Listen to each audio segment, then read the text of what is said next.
Thanks for the lesson. I will make it worth every cent. My ex-girlfriend Ashley publicly humiliated me at an expensive restaurant on her birthday, called me pathetic in front of her wealthy friends, then walked out, leaving me with an $847 tab for 15 people. As she left, she announced loud enough for nearby tables to hear, "A guy like you should be grateful I even dated you." I sat there alone, paid the bill while strangers watched, and walked home through downtown feeling completely destroyed. But that humiliation became the catalyst for the most satisfying and methodical revenge I've ever executed. Here's the full story. And trust me, it gets wild. I'd been dating Ashley for 2 years. She came from serious money, trust fund, baby, connected family, the whole privileged package. Her dad owned investment properties across 3 states. Her mom did charity work as a hobby, and Ashley herself worked at a prestigious consulting firm downtown. I'm a regular guy. Work as a high school math teacher, make decent money, but nothing compared to her social circle. Her crew was exactly what you'd expect from rich kids who never worked for anything real. Madison with her diamond tennis bracelets and surgical precision insults, always dripping in what looked like actual diamonds wrapped around her wrists like tiny handcuffs made of sparkle. She gave off this vibe like she was doing you a favor just by acknowledging your existence. Then there's Preston, who inherited Daddy's real estate empire and loved humble bragging about his little side projects, which involved buying buildings and acting surprised when they made him money. Candace sat there wrapped in silk designer everything, looking like she was perpetually auditioning for the role of mysterious rich woman in a movie nobody would want to watch. Tyler called every service worker champ, like he was some benevolent sports coach instead of a guy whose biggest accomplishment was inheriting his dad's investment firm. And Sophia, constantly angling her phone to catch the perfect candid moment because nothing existed unless it was documented for her Instagram followers. This woman treated real life like content waiting to be curated. The relationship had massive red flags I ignored because I genuinely thought I was lucky to be with someone so successful and connected. Ashley would make jokes about my appearance, calling me endearingly ugly in front of people, which sounds like a compliment until you realize you're hearing it in front of strangers. She'd comment on my clothes from Target with this fake concern about how earnest they looked, mention my 10-year-old Honda with little size about budget transportation, and describe my modest apartment as charmingly minimalist, in a tone that made it clear she thought it was just sad. Every insult came with that practiced little laugh that was supposed to make it okay, like she was just being playfully honest instead of systematically destroying my self-esteem. I told myself she was just particular, maybe a little high maintenance, that I wasn't sophisticated enough for her world yet, but could learn to fit in if I tried hard enough. Classic manipulation sufferer thinking. I was so focused on being worthy of her attention that I never stopped to ask whether her attention was actually worth having. The financial manipulations started small and escalated gradually over 2 years. It began with emergency wire transfers to her account when her friend's event planning business was supposedly about to go under. $5,000 labeled emergency contribution that actually helped pay for ice sculptures shaped like swans at a party that cost more than most people's weddings. Then came fancy dinners at places I couldn't afford because she needed to network with potential clients. Spa days charged to my credit card because she had to look professional for important meetings. $400 sessions that she documented on Instagram, getting champagne facials with Sophia while I thought she was preparing for work presentations. Designer clothes purchases got labeled as work wardrobe investments because she needed to dress for the job she wanted, not the job she had. Luxury car rentals for weekends became necessary for client meetings, except the Instagram posts showed her wine tasting in Napa with Madison and Candace. No clients in sight.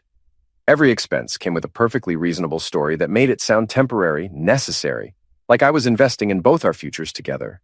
The beautiful thing about people who live for appearances is that they document everything. Ashley's social media presence was like a detailed confession of every lie she'd told me. The work emergency spa day happened on a Tuesday when she posted 17 Instagram stories of herself getting champagne treatments with Sophia, laughing about retail therapy. The client dinner I funded showed photos of 20 people doing bottle service while I was across town at a mandatory work training, thinking she was having a quiet business meal. I was hemorrhaging money but convinced myself it was all temporary, that once she got the promotion or landed the big client or whatever goal she was working toward, things would balance out. Classic financial misuse pattern. The sufferer keeps believing the investment will pay off eventually, that the sacrifices are building towards something better. That birthday dinner was the breaking point, where her mask finally slipped completely. The restaurant was pure pretension. Lumiere with marble floors that probably cost more than my car, champagne bubble light fixtures because subtlety isn't really a thing when you're trying to remind everyone how much money you have, and the kind of hushed atmosphere where every conversation felt like a performance for the other diners. Ashley's crew was already assembled when I arrived, looking like they'd been posed by some sadistic lifestyle photographer specializing in privileged a-hole tableau. They'd saved me the seat at the end of the table, not because I was late, but because that's where they put me every single time, the symbolic end of the table, like I'd been seated there on purpose to remind everyone of my place in their social hierarchy. Ashley made her entrance 20 minutes after the reservation time, because punctuality is for peasants, apparently. She swept in with practiced elegance perfected over years of making sure everyone notices when she arrives. The air kiss she planted near my cheek was so precisely calculated it could have been choreographed. Not too intimate, not too distant, just enough to acknowledge my existence without actually having to touch me. "Looking good, ugly," she announced as I stood to pull out her chair, her voice carrying just enough volume to make sure the entire table heard her little pet name for me. The laughter that followed wasn't the warm, inclusive kind you hope for at birthday dinners. It was that sharp, glittery sound rich people make when they're enjoying someone else's discomfort at a safe distance. That's when the real show started, because apparently, my birthday gift to Ashley wasn't the carefully chosen present I'd wrapped, or the white lilies I'd brought because she'd mentioned once, months ago, that lilies make any room feel expensive. No, my gift was serving as the evening's entertainment, the designated punching bag for a group of overgrown trust fund babies who'd turned passive aggression into an art form. "Oh my God, Julian, is that Ty from Target?" Madison asked, her voice dripping with fake concern that makes you want to throw your drink in someone's face. "It's so earnest." "Nothing wrong with budget-friendly fashion," Preston chimed in because he'd never met a moment he couldn't make worse. "Shows real character, real men who didn't need to grow up with daddy's money, right, Julian?" The "right, Julian" part was my favorite touch. Like I was supposed to thank him for the compliment wrapped in condescension. Tyler raised his glass then, that crap-eating grin spreading across his face like he was about to deliver the punchline to the world's longest setup. "Here's to freedom and finer things," he declared, making direct eye contact with me. "And to friends who know the difference." They all drank to that. Even Ashley. Especially Ashley. I sat there cutting my overpriced steak and wondering when exactly I'd become the designated entertainment for this group of people who treated cruelty like a competitive sport. Every joke landed like a small knife, precise and practiced. They'd clearly done this before, maybe not to me specifically, but to someone. There's always someone at the bottom of the social food chain, and tonight that someone was me. The worst part was watching other diners at nearby tables starting to notice. Conversations gradually died down. Subtle glances in our direction. These people weren't just humiliating me privately. They were doing it with an audience, turning my embarrassment into dinner theater for strangers who were probably wondering what I'd done to deserve such treatment. When the bill arrived, Jesus Christ, 3 pages long. It landed in front of me like it had never occurred to anyone else that they might be expected to pay for their own meals. 3 pages of itemized extravagance, bottles of wine that cost more than my monthly groceries, appetizers I didn't even know existed, desserts with names I couldn't pronounce. Ashley slid it across the table with the casual indifference you'd use to pass a used napkin. No discussion, no, should we split this? No acknowledgement that maybe the birthday girl could contribute to her own celebration. Then came the eliminate shot. "A guy like you should be grateful I even dated you," she said, her voice pitched loud enough to carry to the neighboring tables. The words hit like a slap, delivered with surgical precision in front of an audience of strangers who were now definitely watching our little drama unfold. She stood then, gathering her entourage like some socialite Pied Piper, leaving behind nothing but the lingering scent of expensive perfume and the echo of their laughter as they swept out of the restaurant. I sat there alone, staring at a bill that represented more money than I usually spent in 2 months, surrounded by empty chairs and the judgment of people I'd never see again. I paid it. Not because I'm weak, though I'm sure that's how it looked to anyone watching. Not because I thought it was fair or right or reasonable. I paid it because in that moment I needed quiet more than I needed justice. I needed space to think, to breathe, to figure out what the hell I was going to do next. Instead of calling an Uber, I walked 37 blocks home through downtown, past late-night food trucks serving actual humans instead of whatever pretentious nonsense we'd been eating at the Marble Mausoleum. Past the bodega, where Mrs. Chen always asks if I'm eating enough, past the dive bar, where people laugh at jokes instead of at each other. Real places where a 3-page dinner bill would cause actual heart attacks instead of casual shrugs. Every step replayed her words. A guy like you should be grateful I even dated you. The phrase had this weird rhythm to it, like she'd practiced it. Like she'd been saving it up for just the right moment when she'd have the perfect audience to witness my destruction. And you know what? It worked. Those words followed me down every block, echoing off the buildings until they stopped sounding like an insult and started sounding like clarity. Because here's the thing about walking 37 blocks with someone's cruelty playing on repeat in your head. Eventually it stops hurting and starts teaching. Every step was sharpening something inside me that I didn't even know had gotten dull. 2 years of making excuses for her behavior, of telling myself she was just particular or high maintenance, of accepting that maybe I really wasn't good enough for her world. But walking gives you perspective. And perspective was telling me that a woman who could humiliate her boyfriend in public for sport wasn't particular. She was just mean. Rich mean, which somehow makes it worse because it's so goddamn unnecessary. When I finally got home, the first thing I saw were those white lilies I'd brought her, sitting abandoned on my kitchen counter like forgotten soldiers. I filled the vase with water because even rejected flowers deserve better than dying of thirst, and arranged them carefully. They were still beautiful, even if they'd been dismissed along with everything else about my pathetic attempt to belong in her world. Then I did something I'd never done before. I grabbed a sticky note, wrote $847.32 in blue ink, and stuck it right on my bathroom mirror where I'd see it every morning. Not because I'm masochistic, but because I needed a reminder, a daily dose of reality about exactly what it cost to play along with Ashley's games. That's when the real math started. Not the restaurant bill math. That was just one night's worth of damage. I'm talking about the 2-year calculation of what it actually cost to date someone who treated generosity like stupidity and kindness like weakness. I pulled out my laptop and started adding things up, and Jesus Christ, the numbers were worse than I'd thought. 2 years of jokes about my appearance because apparently I'm endearingly ugly, which sounds like a compliment until you realize you're hearing it in front of strangers. 2 years of casual comments about my job, my clothes, my car, my apartment, always delivered with that little laugh that was supposed to make it okay. 2 years of thinking that patience would somehow soften her edges, that if I just stuck around long enough, she'd realize I was worth keeping around for something other than comic relief and bill paying. I opened a folder on my desktop and started screenshotting text conversations where she mocked me to her friends, thinking I wouldn't see them. Saved receipts from all those times my credit card covered her emergency expenses. Downloaded bank statements showing transfers to her account labeled emergency that somehow always coincided with her wanting something expensive. The evidence was all there, like breadcrumbs leading back to a house made of financial misuse and emotional manipulation. I called the only 2 people I trust completely, my sister Emma and my friend Marcus. Emma picked up on the second ring because she's a pediatric nurse, and nurses don't sleep like normal people. Julian, what's wrong? No small talk, no pretense, just immediate concern, because that's who she is. It's time, I said simply. Time to stop apologizing for existing. She was quiet for a moment, the kind of quiet that means she's listening to everything I'm not saying, along with everything I am. What do you need? She asked finally. A witness, I said. Someone to remind me I'm not crazy. You're not crazy, she said immediately. You're just finally awake. Marcus was harder to wake up, but once I explained the situation, he was all business.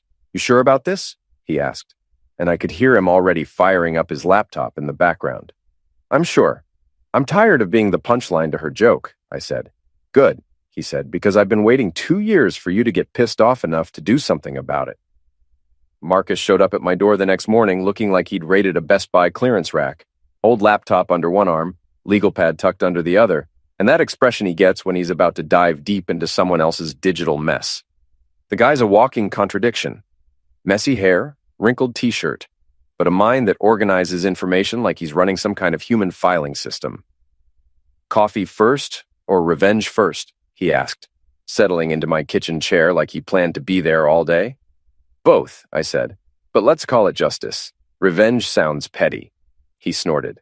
Dude, after what you told me last night, Petty would be keying her car. This is just accounting. We spread everything out on my kitchen table. Bank statements, credit card bills, receipts I'd been shoving into a drawer because looking at them made my chest tight. 2 years of financial evidence that painted a pretty clear picture of how someone can systematically drain another person's resources while making them feel grateful for the privilege. Jesus, Julian, Marcus muttered, scrolling through my credit card statements. She charged spa days to your card. What kind of spa days cost $400? The kind where you get your conscience removed, apparently, I said, watching him cross-reference dates with his legal pad. The man takes notes like he's preparing for the bar exam. Neat handwriting, filling up page after page with timestamps, amounts, and locations. We spent the next 3 hours mapping what Marcus called the ecosystem. Every suspicious charge got cross-referenced with social media posts, geotag locations, and timestamps. It was like watching a magic trick in reverse, all the sleight of hand exposed, all the misdirection laid bare. The spa day that supposedly helped her prepare for difficult clients happened on a Tuesday when she posted 17 Instagram stories of herself getting champagne facials with Sophia. The work wardrobe investment that maxed out my credit card coincided perfectly with a shopping spree she documented in real time, trying on designer dresses while laughing about retail therapy. This one's my favorite, Marcus said, pointing to a particularly damning entry. Midnight room, 2:13 a.m., $467, your card. But look at the timestamp on her story. She'd posted herself doing shots with Tyler and Preston at exactly 2:15 a.m. The charge was labeled Midnight Room VIP Hold, which sounded official enough until you realized it was just Ashley buying rounds for her crew while I was home asleep, thinking she was having a quiet night in with Candace. Meanwhile, the restaurant manager from Lumiere called me personally. Mr. Martinez, I wanted to call personally to apologize, he said, and I could hear genuine discomfort in his voice. What happened at your table Saturday night? That's not the kind of experience we want any of our guests to have. Several members of our staff mentioned how uncomfortable they felt watching the situation unfold. The way you handled yourself with such grace under pressure didn't go unnoticed. He offered to send me a detailed receipt, which arrived 47 minutes later with the subject line, Lumiere itemized receipt, table 12, Saturday evening. Holy crap! The receipt was a thing of beauty. 3 pages of forensic detail that read like a crime scene report written in restaurant terminology. Every item was time-stamped, every seat numbered, every modification documented with surgical precision. Madison in seat 3 had ordered 3 bottles of Cristal at $180 each, 20 minutes apart, which meant she'd been getting progressively drunker and more vicious as the evening wore on. Tyler in seat 9 had sent back a $60 steak for being too pink at 8:47 p.m., then sent the replacement back for being too well done at 9:23 p.m. before finally accepting a third attempt at 9:58 p.m. The man had turned ordering dinner into performance art. But the real masterpiece was seat 12, Ashley's command center. The receipt showed she'd approved something called a birthday tasting flight for the table at 8:15 p.m. A $340 add-on that included artisanal chocolates, premium champagne, and what appeared to be some kind of dessert course that involved gold leaf. Gold leaf because regular dessert wasn't expensive enough for her special day. I also reached out to Sarah, a former junior associate at Ashley's firm who'd been pushed out after Ashley took credit for her work. I'd found her crying in my kitchen one night, explaining how Ashley had presented Sarah's entire client strategy as her own innovation, how there was nothing she could do because who would believe the junior associate over the golden girl with connections? Sarah had quit the next week, but not before quietly documenting everything, because that's what smart people do when they're getting screwed. They keep records. If you ever wanted to tell the truth, I'll be wherever you feel safe, I texted her. She agreed to meet at the library with a folder that made Marcus's documentation look amateur. 2 years of emails, project files, meeting notes, all meticulously organized and cross-referenced. Ashley hadn't just stolen one project. She'd been systematically taking credit for junior staff work while positioning herself as the innovative thinker driving the firm's success. Ashley had 3 major events coming up that mattered most to her carefully constructed image. First, her family's annual birthday brunch where she got to play the successful daughter who'd figured out life and found herself a stable boyfriend. I'd been to 4 of these brunches, always seated next to her grandmother, who complimented me on being such a good influence on Ashley. The family loved me because I made Ashley seem grounded, responsible, mature. I was her human character reference. Second, her boss's charity mixer, the big annual event where all the firm's power players gathered to congratulate themselves on how philanthropic they were while writing off their donations as tax breaks. Ashley had been talking about this event for months, planning her outfit, her talking points, her social media strategy. It was her chance to shine in front of the people who controlled her career trajectory. Third, Sophia's podcast taping, Leveling Up, Becoming Her, because apparently Sophia had decided she was qualified to give life advice despite never having worked a day in her life. Ashley was going to be the featured guest in an episode about authentic relationships and finding your equal. The irony was so thick you could cut it with a knife. At the family brunch, I brought my evidence in neat folders labeled with dates and locations. Nothing dramatic, nothing that would make me look like the crazy ex-boyfriend having a public meltdown. Just small, exact truths arriving in the right room at the right moment. I waited until after dessert, some elaborate thing involving rose petals and gold leaf, because of course it did. When Ashley's mother launched into her planned finale about family news and announcements, I stood up and handed copies down each side of the table like I was distributing communion wafers. Actually, I do have some family news to share, I said, my voice steady in a way that surprised even me.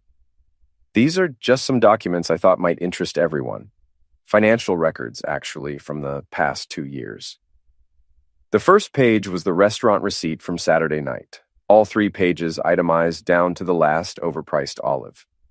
The second page showed a timeline of similar charges, each cross-referenced with social media posts that told a very different story than what I'd been told at the time.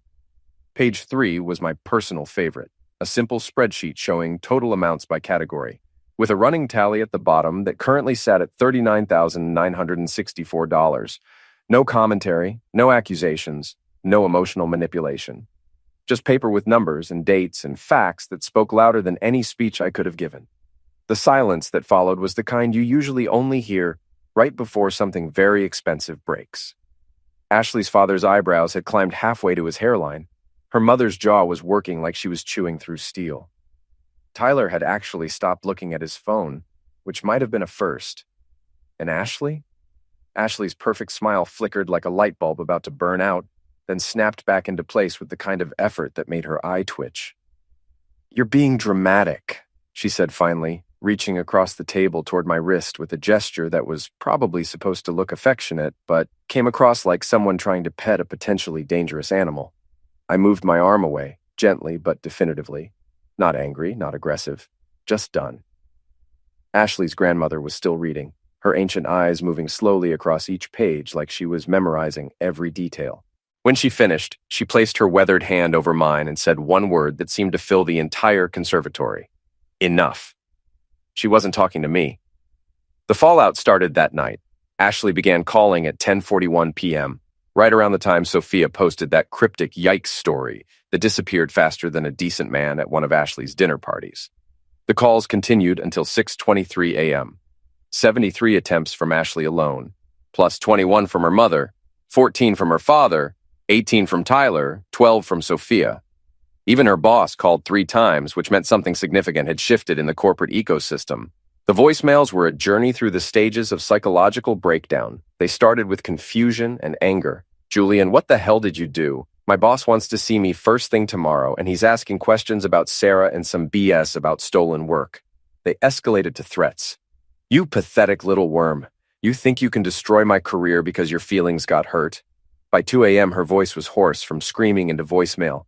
"I have worked so damn hard to get where I am. I've sacrificed everything for this job, for this life. And you're going to ruin it all because what? Because I called you ugly at dinner?"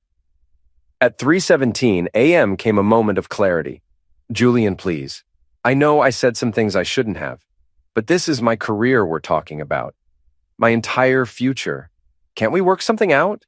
Can't we be adults about this?" The most revealing message came at 5:46 a.m. when her voice had gone flat and exhausted. "I loved you. I actually loved you. And this is how you repay me? By stabbing me in the back the first chance you get? I gave you everything, Julian. I brought you into my world, introduced you to my friends, shared my life with you. And this is how you thank me? The cognitive dissonance was complete. The woman who'd called me ugly in public, who'd systematically drained my bank account, who'd treated me like an embarrassing accessory she couldn't quite bring herself to get rid of. That woman thought she'd been generous with her affection. A lawyer representing Ashley's firm called Tuesday morning. This is David Chen from Morrison Klein & Associates. Mr. Morrison asked me to reach out regarding some documentation you provided yesterday evening. Ashley's boss had looked at Sarah's evidence, realized he had a serious problem on his hands, and was now in full damage control mode. Mr. Morrison wanted me to thank you for bringing certain irregularities to his attention, the lawyer continued. The documentation you provided regarding Ms. Patel and her former employee has been very illuminating. He also wanted to assure you that your cooperation in this matter is appreciated and will be kept confidential. Is Sarah okay? I asked, because that was really the only part I cared about. Miss Chen is fine. In fact, Mr. Morrison has asked me to extend an offer for her to return to the firm in a more appropriate position with a significant adjustment to her compensation package. Apparently, her work was quite impressive once it was properly attributed. And Ashley? There was a pause that told me everything I needed to know. Miss Patel's employment status is being reviewed. I'm not at liberty to discuss details, but I can say that Mr. Morrison takes these matters very seriously. Ashley was done. Not just fired. Probably being investigated, possibly facing legal action. I packed Ashley's belongings methodically. Expensive face cream from my bathroom medicine cabinet. Designer underwear that cost more per piece than I usually spent on weekly groceries. Yoga mat rolled up in my closet. Everything went into neat boxes, labeled with her name and the date, because even when I'm removing someone toxic from my life, I apparently can't help but be organized about it. I sent one final email to Ashley and her parents. Professional, factual, completely free of emotional language she could twist. I have arranged for your belongings to be available for pickup at my building's front desk. Regarding the financial discrepancies we discussed on Sunday, I have prepared a repayment schedule for the portions charged to my accounts that appear to have been for personal rather than shared expenses. Going forward, I believe it would be best if future communication is limited to email only. Attached was a spreadsheet that would have made Marcus proud. 3 pages of itemized charges organized by date and category, with a suggested payment plan that worked out to about $400 a month for the next 7 years. Not because I expected to actually see that money, but because putting it in writing established that I understood the difference between gifts freely given and money taken under false pretenses. I also returned the engagement ring to Ashley's grandmother. Yes, there had been an engagement ring, because apparently somewhere in the middle of being systematically drained and publicly humiliated, I'd convinced myself that the solution was to legally bind myself to her forever. The grandmother just smiled sadly and said, she would have complained it was too small anyway. The aftermath was swift and comprehensive. Sarah texted me. Started my new job today. Corner office, 40% raise, and a boss who reads emails before taking credit for them. Thank you for believing me when I couldn't believe myself. Ashley's social circle imploded as people realized their lifestyle influencer friend was actually a fraud funded by someone else's credit cards. Madison stopped answering calls. Preston deleted their group chat. The podcast canceled Ashley's appearance when Sophia decided she couldn't be associated with whatever drama this was turning into. 3 months later, I'm genuinely happy in a way I'd forgotten was possible. No more anxiety about what mood Ashley would be in when I got home. No more mental calculations about what the evening would cost or what social performance would be expected of me. No more accepting cruelty disguised as affection or mistaking financial manipulation for partnership. I'm dating someone now who thinks I'm actually attractive and splits dinner checks without being asked.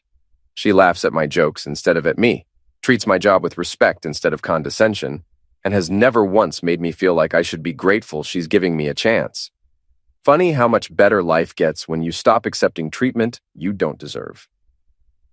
Ashley tried contacting me recently through mutual acquaintances, claiming she'd made mistakes and wanted to work things out. But here's what I learned from this whole experience. When someone shows you who they are through consistent actions over 2 years, believe them. That birthday dinner wasn't a bad moment or an unfortunate misunderstanding. It was finally seeing her clearly without the filters of hope and denial.